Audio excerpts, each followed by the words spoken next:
All right, so this last bit, ecologists will often talk about how ecosystems have structure and function.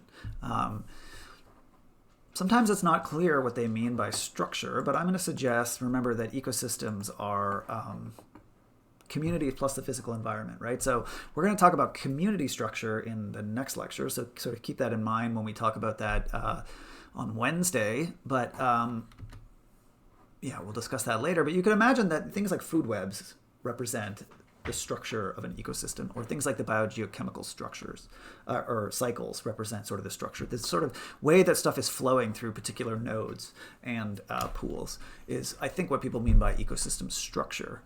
Ecosystem function is the set of processes that take place in an ecosystem.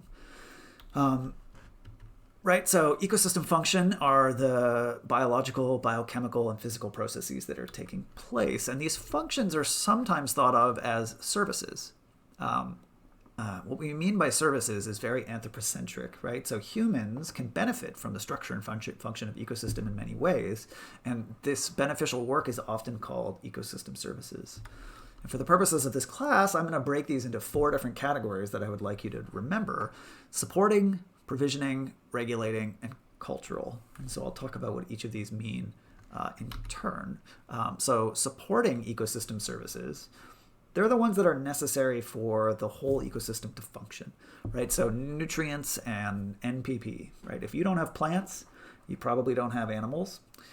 And if you don't have nutrients in the soil, you don't have plants, right? So you need a certain level, minimum level of services that are up and running to get all the other stuff we're about to talk about. So those are the supporting services. Provisioning services, right? There are products that we acquire from functioning ecosystems, right? So this can include food. There are many mushrooms that we don't know how to cultivate, like morels, that are captured entirely from the wild. Raw materials like lumber or skins, if you like leather.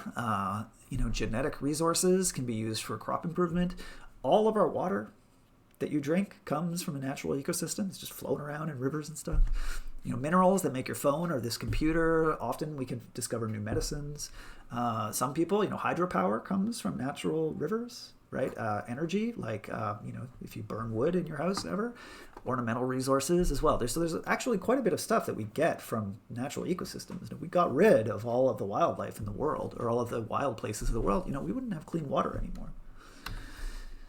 Okay, so those are provisioning services. Regulating services, right? There are benefits that you obtain from the regulation of ecosystem processes, right? So carbon capture via photosynthesis. We talked about how that's not going to fix the problem, but it's helping a little bit.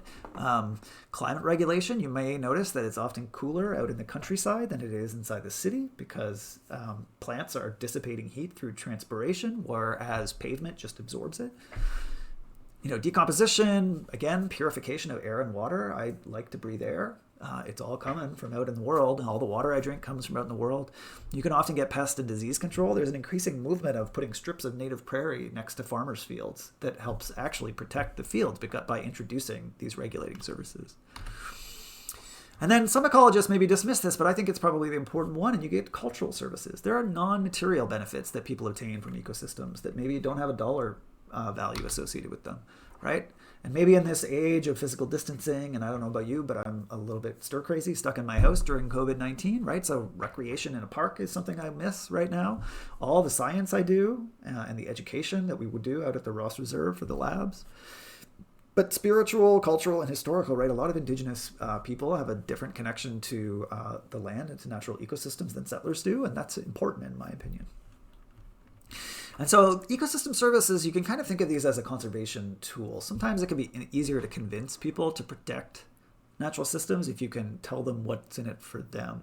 And in fact, there's a whole branch of study called ecological economics that, again, you could probably teach a whole class on, which attempts to put a price on ecosystem services. And here are just some books that let you think about that. But you could imagine that marshes and wetlands and functioning river systems are all responsible for cleaning the water that we drink here in West Lafayette. And that if we bulldozed all of the marshland and paved over all of the rivers, It might cost hundreds of millions of dollars. We could do it. We could build a plant that would filter that water for us, but it's much cheaper to just let it happen in the wild. So basically, the idea of ecological economics is saying, okay, you want to bulldoze that marsh. It's doing this much work, so you have to pay $100 million or whatever it is to replace that filtering service.